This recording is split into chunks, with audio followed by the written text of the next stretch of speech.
Welcome to this Word of Hope on this Saturday in the 12th week of Ordinary Time.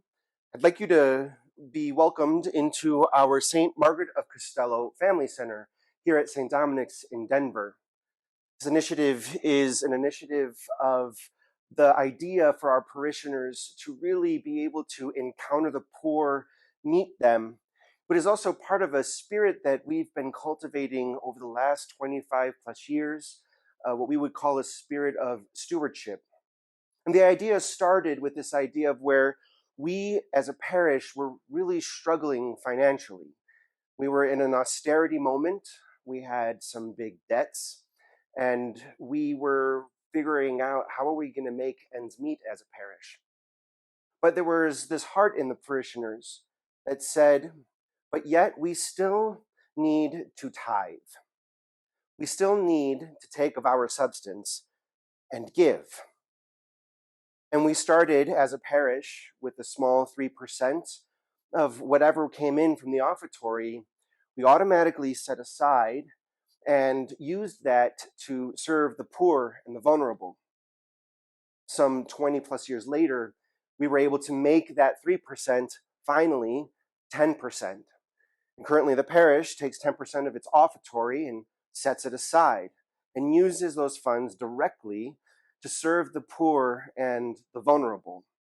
One of its big recipients and one of the big fruits of that is this center, which is now in its third year.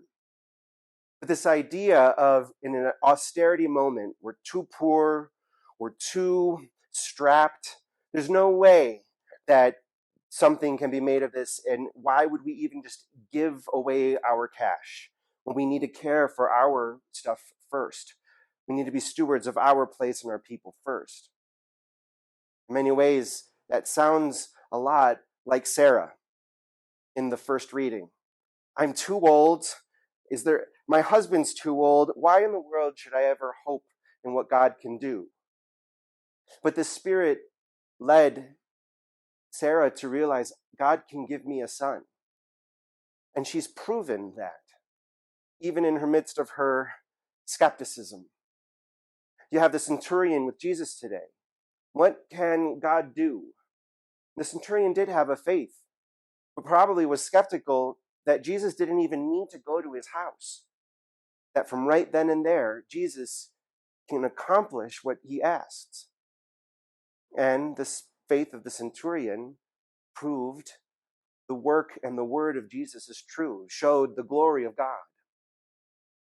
What is seemingly impossible, that we might laugh at, as Sarah did in the first reading, if we but put a little faith, trust in the goodness of God, and trust that God can take even the smallest thing and bring fruit for it, to care for others as Abraham and Sarah did for those visitors, gave their bread, their flour, their steer to serve the needs of the poor, those who just in need, passing travelers, can do great things. This is the way God works, even today. Have a great day.